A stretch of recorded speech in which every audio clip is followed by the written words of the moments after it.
ಕೇಂದ್ರದ ಕಾರ್ಮಿಕ ನೀತಿಯನ್ನ ಖಂಡಿಸಿ ಪ್ರತಿಭಟನೆಯ ಕಿಚ್ಚು ಜೋರಾಗಿದೆ. ಇನ್ನು ದೇಶವ್ಯಾಪಿ ಮುಷ್ಕರಕ್ಕೆ ಕರೆ ಕೊಟ್ಟಿರುವ ಕಾರ್ಮಿಕರು. ಕೇಂದ್ರದ ಕಾರ್ಮಿಕ ನೀತಿಯನ್ನ ಖಂಡಿಸಿ ಪ್ರತಿಭಟನೆಯ ಕಿಚ್ಚು ಹೆಚ್ಚಾಗಿದೆ. ದೇಶವ್ಯಾಪಿ ಮುಷ್ಕರಕ್ಕೆ ಕರೆ ಕೊಟ್ಟಿರುವ ಕಾರ್ಮಿಕರು.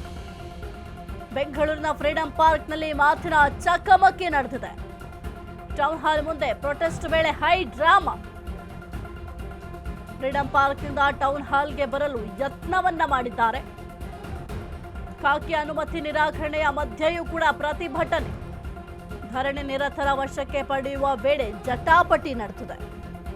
ಕಾನೂನು ಬದಲಾವಣೆ ಮಾಡಬೇಡಿ, ನ್ಯಾಯ ಕೊಡಿ. ಯಾರಿಗೋಸ್ಕರ ಕೇಂದ್ರ ಸರ್ಕಾರ ಇರೋದು? ಪೊಲೀಸರೇ ಗೂಂಡಾಗಳಂತೆ ವರ್ತನೆಯನ್ನ ಮಾಡ್ತಾ ಇದ್ದಾರೆ. ರಾಜ್ಯ ಕೇಂದ್ರದ ವಿರುದ್ಧ ಘೋಷಣೆ ಕೂಗಿ ಆಕ್ರೋಶವನ್ನ ವ್ಯಕ್ತಪಡಿಸ್ತಾ ಇದ್ದಾರೆ. ಕೇಂದ್ರದ ಕಾರ್ಮಿಕ ನೀತಿಯನ್ನ ಖಂಡಿಸಿ ಪ್ರತಿಭಟನೆಯ ಕಿಚ್ಚು ಹೆಚ್ಚಾಗಿದೆ. ದೇಶವ್ಯಾಪಿ ಮುಷ್ಕರಕ್ಕೆ ಕರೆ ಕೊಟ್ಟಿರುವ ಕಾರ್ಮಿಕರು. ಬೆಂಗಳೂರಿನ ಫ್ರೀಡಂ ಪಾರ್ಕ್ನಲ್ಲಿ ಮಾತಿನ ಚಕಮಕಿ ನಡೆದಿದೆ. ಟೌನ್ ಹಾಲ್ ಮುಂದೆ ಪ್ರೊಟೆಸ್ಟ್ ವೇಳೆ ಭಾರೀ ಹೈಡ್ರಾಮಾ ನಡೆದಿದೆ. ಫ್ರೀಡಂ ಪಾರ್ಕ್ನಿಂದ ಟೌನ್ ಹಾಲ್ಗೆ ಬರಲು ಯತ್ನವನ್ನ ಮಾಡಿದ್ದಾರೆ. ಇನ್ನು ಖಾಕಿ ಅನುಮತಿ ನಿರಾಕರಣೆಯ ಮಧ್ಯೆಯೂ ಕೂಡ ಪ್ರತಿಭಟನೆಯನ್ನ ಮಾಡಿದ್ದಾರೆ. ಧರಣಿ ನಿರತರನ್ನ ವಶಕ್ಕೆ ಪಡೆಯುವ ಸಂದರ್ಭದಲ್ಲಿ ಭಾರೀ ಜಟಾಪಟಿ ನಡೆದಿದೆ. ಕಾನೂನು ಬದಲಾವಣೆ ಮಾಡಬೇಡಿ, ನ್ಯಾಯ ಕೊಡಿ. ಯಾರಿಗೋಸ್ಕರ ಕೇಂದ್ರ ಸರ್ಕಾರ ಇರೋದು? ಪೊಲೀಸರೇ ಗೂಂಡಾಗಳಂತೆ ವರ್ತನೆ ಮಾಡ್ತಿದ್ದಾರೆ. ರಾಜ್ಯ ಕೇಂದ್ರದ ವಿರುದ್ಧ ಘೋಷಣೆಯನ್ನ ಕೂಗಿ ಆಕ್ರೋಶವನ್ನ ವ್ಯಕ್ತಪಡಿಸಿದ್ದಾರೆ. ಕೇಂದ್ರ ಸರ್ಕಾರದ ನಡೆಯನ್ನ ಖಂಡಿಸಿ ದೇಶವ್ಯಾಪಿ ಮುಷ್ಕರಕ್ಕೆ ಕರೆಯನ್ನ ಕೊಟ್ಟಿದ್ರು ಕಾರ್ಮಿಕರು. ಇನ್ನು ಸದ್ಯಕ್ಕೆ ಬೆಂಗಳೂರಿನ ಫ್ರೀಡಂ ಪಾರ್ಕ್ನಲ್ಲಿ ಒಂದು ಮಾತಿನ ಚಕಮಕಿ ಕೂಡ ಜೋರಾಗಿ ನಡೆದಿದೆ. ಟೌನ್ ಹಾಲ್ ಮುಂದೆ ಪ್ರೊಟೆಸ್ಟ್ ಸಂದರ್ಭದಲ್ಲಿ ಭಾರೀ ಹೈ ಡ್ರಾಮಾ ನಡೆದಿದೆ.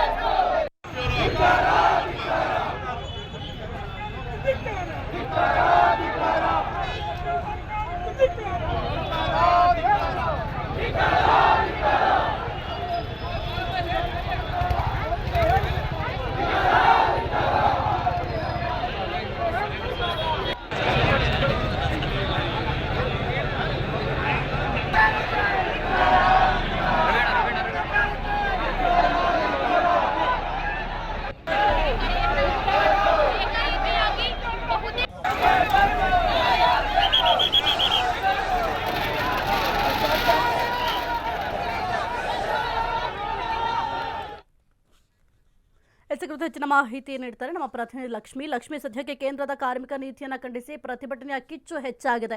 ಆ ಒಂದು ಪ್ರತಿಭಟನಾ ಸ್ಥಳದಲ್ಲಿ ಏನೆಲ್ಲ ಆಯಿತು? ಏನು ಅಂತಂದ್ರೆ, ಈಗ ಕೇಂದ್ರ ಸರ್ಕಾರದ ನಡೆ ಖಂಡಿಸಿ ದೇಶವ್ಯಾಪಿ ಮುಷ್ಕರಕ್ಕೆ ಕರೆ ಕೊಟ್ಟಿದ್ರು ಕಾರ್ಮಿಕರು. ನಿನ್ನೆಯೂ ಸಹ ಕಾರ್ಮಿಕ ಇಲಾಖೆಗೆ ಭೇಟಿ ಮಾಡಿ ಸಚಿವರನ್ನ ಮನವೊಲಿಸುವಂತ ಕೆಲಸವನ್ನ ಸಹ ಮಾಡಿದ್ರು.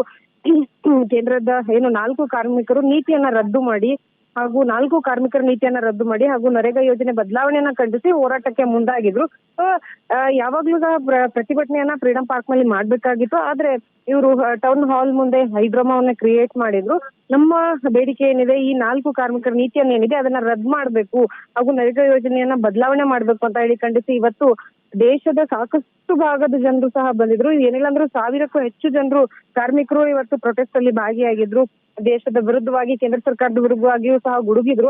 ಆದ್ರೆ ಅದೆಲ್ಲವನ್ನ ಲೆಕ್ಕಿಸದೆ ಪೊಲೀಸರು ಅವರನ್ನ ಇಲ್ಲಿಂದ ಸ್ಥಳಾಂತರ ಮಾಡಿಸುವಂತ ಕೆಲಸವನ್ನ ಮಾಡಿದ್ರು. ಸುಮಾರು ಏನಿಲ್ಲ ಅಂದ್ರೂ ಒಂದು 5 ರಿಂದ 6 ಬಸ್ಗಳ ಮುಖಾಂತರವಾಗಿ ಅವ್ರನ್ನ ಇಲ್ಲಿಂದ ಕಳಿಸುವಂತ ಕೆಲಸವನ್ನ ಮಾಡಿದ್ರು. ಸೊ ಸದ್ಯಕ್ಕೆ ಯಾವ ಕಾರ್ಮಿಕರನ್ನು ಸಹ ಈಗ ಇಲ್ಲಿ ಪ್ರೊಟೆಸ್ಟ್ ಮಾಡೋದಕ್ಕೆ ಬಿಟ್ಟಿಲ್ಲ. ಸೊ ಏನೇ ಪ್ರೊಟೆಸ್ಟ್ ಮಾಡೋದಿದ್ರು ಸಹ ಫ್ರೀಡಂ ಪಾರ್ಕ್ ನಲ್ಲಿ ಮಾಡ್ಬೇಕಿತ್ತು. ಬಟ್ ಅವ್ರು ಕೇಳ್ತಾ ಇರುವಂತದ್ದು, ನಮಗೆ ರಾಜ್ಯ ಸರ್ಕಾರದ ಪೊಲೀಸರೇ ನಮ್ಮನ್ನ ಹತ್ತಿಕ್ಕುವಂತ ಕೆಲಸವನ್ನ ಮಾಡ್ತಾ ಇದ್ದಾರೆ, ನಮ್ಮ ಬೇಡಿಕೆಗಳು ಸರ್ಕಾರಕ್ಕೆ ಮುಟ್ಟಿಸೋದಕ್ಕೆ ಬಿಡ್ತಾ ಇಲ್ಲ ಅನ್ನುವಂಥದ್ದು. ನಿನ್ನೆಯೂ ಸಹ ಕಾರ್ಮಿಕರ ಸಚಿವರನ್ನ ಭೇಟಿ ಮಾಡಿದಾಗ ಯಾವುದೇ ರೀತಿಯಾದಂತಹ ಪ್ರತಿಕ್ರಿಯೆ ನಮಗೆ ದೊರಕಿಲ್ಲ ಅನ್ನುವಂಥದ್ದು ಸಹ ಈಗಾಗಲೇ ಸಾಕಷ್ಟು ಜನರು ಹೇಳಿದ್ರು.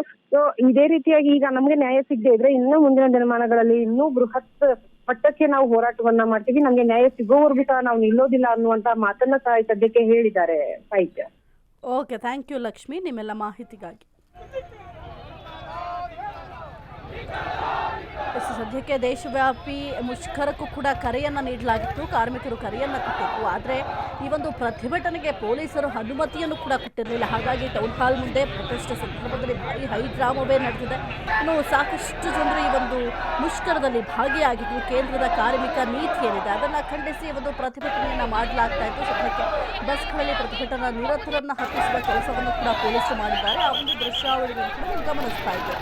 ಈ ಕಾನೂನು ಬದಲಾವಣೆ ಮಾಡಬೇಡಿ, ನ್ಯಾಯ ಕೊಡಿ ಅಂತ ಸದ್ಯಕ್ಕೆ ಪ್ರತಿಭಟನಾ ನಿರತರು ಹೋರಾಟವನ್ನು ಮಾಡ್ತಾ ಇದ್ದಾರೆ. ಜೊತೆಗೆ ಕೇಂದ್ರ ಸರ್ಕಾರದ ವಿರುದ್ಧವಾಗಿ ಸಾಕಷ್ಟು ಘೋಷಣೆಗಳನ್ನು ಕೂಡ ಕೂಗ್ತಾ ಇದ್ದಾರೆ.